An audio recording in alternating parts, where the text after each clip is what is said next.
قسم کا یہ شکی مزاج ہی کہہ لیں، اس کی یہ بڑھ گیا ہے بہت زیادہ، اور وہ کسی چیز کو مانتا نہیں جب تک وہ اس کی عقل میں وہ چیز سمجھ میں نہیں آئے. تو اس وجہ سے بھی کتابیں زیادہ لکھی جا رہی ہیں، کیونکہ انسان میں اب وہ تسلیم کا مادہ کچھ کم ہو گیا ہے، اور اس میں دلائل طلبی کا جو ایک وہ گھمنڈ ہے اور ایک مزاج ہے وہ بڑھ گیا ہے. تو یہ آئی وڈ سے کہ اس چیز کی عکاسی کرتا ہے کہ آج کل لوگ جو ہیں وہ ہر چیز کو سمجھنا چاہتے ہیں اور وہ اسے جاننا چاہتے ہیں، پھر وہ مانیں گے. اور اس وجہ سے سلسلے تو بہت ہیں، مگر جو بیعت ہونے کا رواج ہے وہ کم ہو رہا ہے، اور شاید اسی وجہ سے بعض بزرگوں نے جیسے اشفاق احمد صاحب نے اپنا پروگرام زاویہ اور من چلے کا سودا ایک ڈرامہ بھی لکھا ہے اب نئے نئے طریقوں سے. اب کیونکہ روایتی خانقاہ میں لوگ شاید آنے کے لیے بہت سارے جدید لوگ جو ہیں وہ تیار نہیں ہیں، وہ اپنی آزادی کو نہیں دے سکے. ان کے لیے میری آزادی، میری سوچ، یہ چیزیں جو ہیں بہت اہم ہو گئی ہیں. تو اس وجہ سے تحریر اور زیادہ اہم ہو گئی، اور خانقاہ جو کام کرتی تھی، جو کہ آفاق بھائی نے 4 مقاصد شروع میں بتائے تھے، تو ان کاموں کو کرنے کے لیے اب نئے طور طریقے جو ہیں ان کی ضرورت اب میں زیادہ شدت سے محسوس ہو گئی. بالکل. Thank you so much for that aspect جس کے بارے میں آپ نے بھی بات کی. And I think it's a very good point.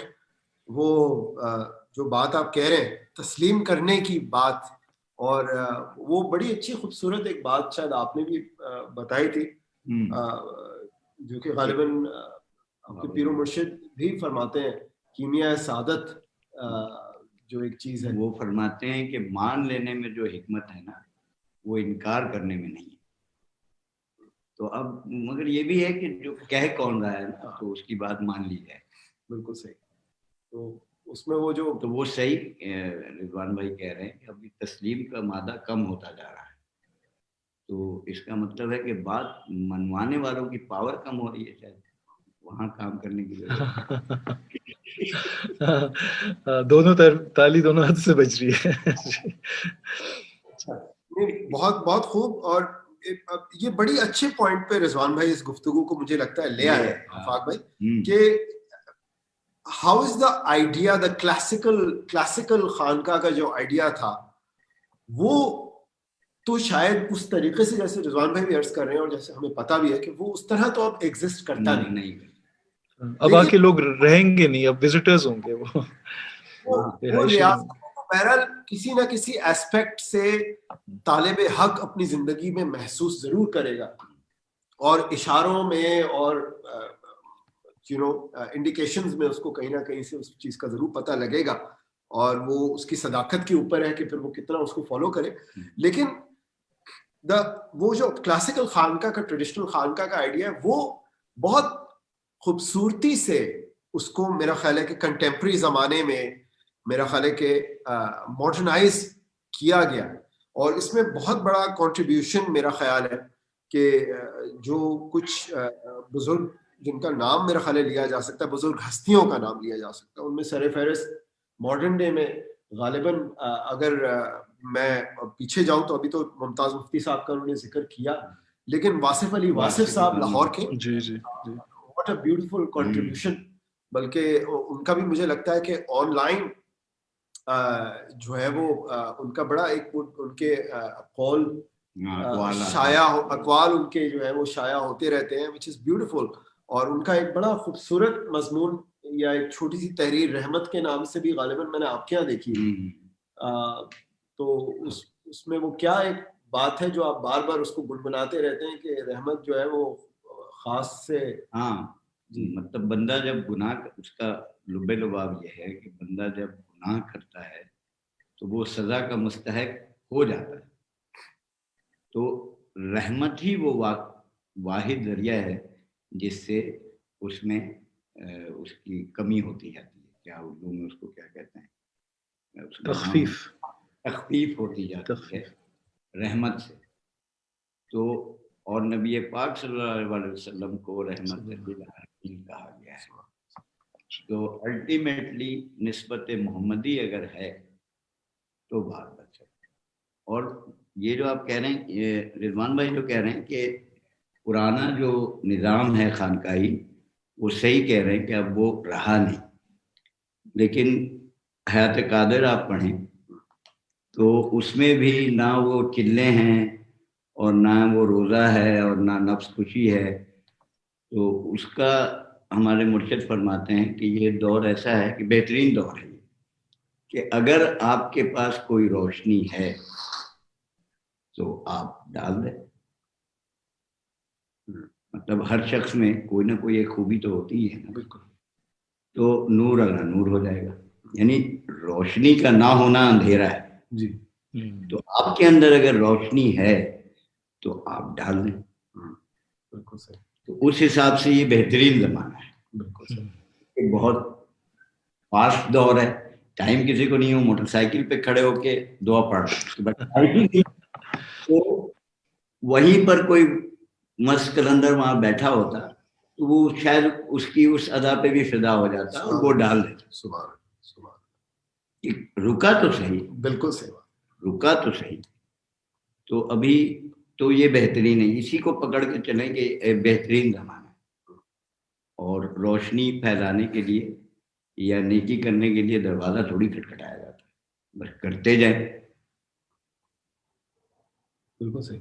تو اب اپنے اندر نور ہونا ضروری ہے تاکہ نور ڈالا جا سکے کہیں. سبحان اللہ.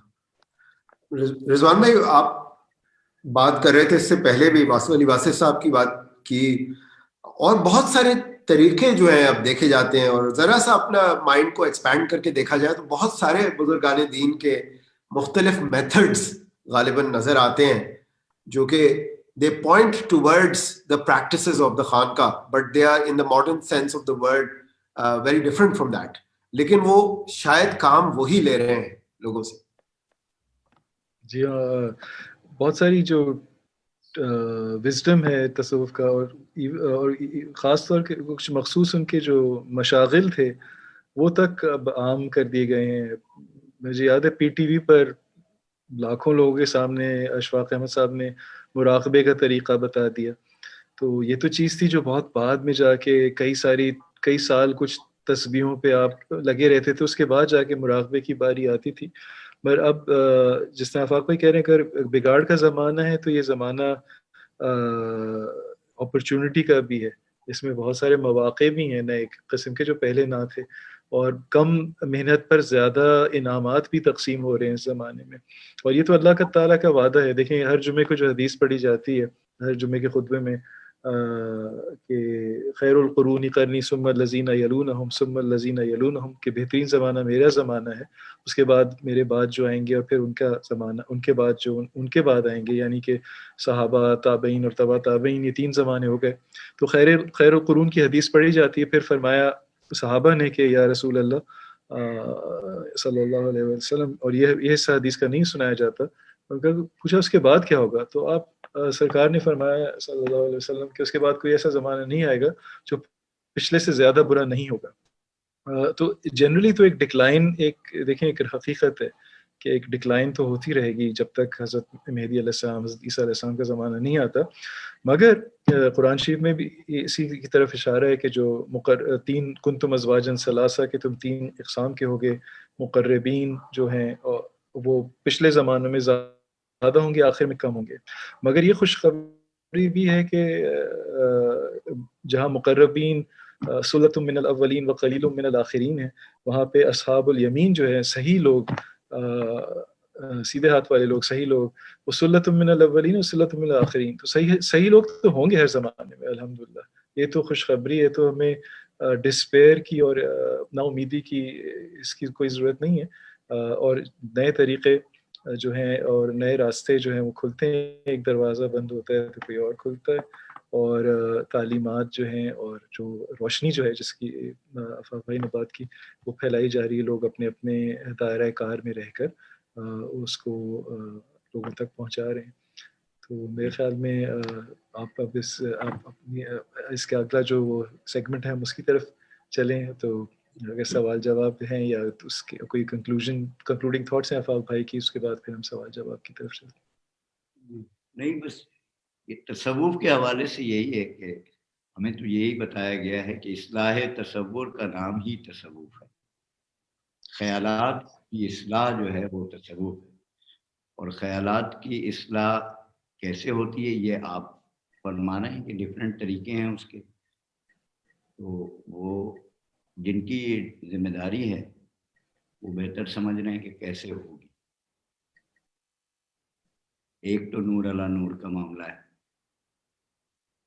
اور یہ دور جو ہے میں سمجھتا ہوں کہ نسبت محمدی صلی اللہ علیہ وسلم اگر قلب کی طرف رجوع کرایا جائے تو قلب تو جھوٹ نہیں بولتا ہے کیونکہ قرآن بھی قلب پہ نازل ہوا تھا. تو وہ ایک نیا راستہ پھر سے کھولا جا سکتا ہے. جن کی یہ ڈیوٹی ہے وہ لوگوں کی جو ہے نا اصلاح تصور کروائیں, تصورات کی اصلاح کرائیں. ابھی جیسے آپ نے فرمایا میں تو بالکل کنونس ہو گیا, اب کسی اور کے سامنے آپ کہیں گے وہ بھی کنونس ہو جائے گا. یہی اصلاح تصور ہے. بالکل صحیح ہے نا. بے شک بے شک. تو آئی تھنک دیٹس الحمد للہ گڈ پوائنٹ ٹو اپنی گفتگو کو ہم اختتام کی طرف لے کے چلتے ہیں. اور یہ تو ایک آن گوئنگ ڈسکشن ہے, یہ کا اختتام کوئی اینڈ ہے نہیں. تو جزاک اللہ, thank you so much. I have no idea if there's going to be questions or not. پتہ نہیں یہ ماڈریٹر اگر ہمیں آرگنائزرز اگر ہمیں بتائیں. جی نہیں سچ فی الحال کوشچنس تو نہیں ہے کوئی, مگر کوئی دعا پہ ختم کیجیے گا یا کچھ اور پڑھنا چاہیں آپ تو. آپ دونوں حضرات تو بہت ٹیلنٹڈ ہیں, آپ پڑھنا چاہیں تو. رضوان بھائی آپ کوئی اگر بالکل thank you so much Taimur صاحب. رضوان بھائی میرا خیال ہے اسٹارٹ آفاق بھائی نے کر دیا تھا, آپ کوئی دعا فرما دیجئے تو انشاءاللہ. جی آفاق بھائی نے شروع کیا تھا ایک مشرق کے مشہور درود سے, درود تاج سے. اب مغرب کا ایک مشہور درود ہے, میں وہ اس کے ساتھ اختتام کرتا ہوں, جو کہ غوث ابو مدین کے مرید شیخ مولی عبدالسلام ابن المشیش کا درود ہے. اعوذ باللہ من الشیطان الرجیم, بسم اللہ الرحمن الرحیم.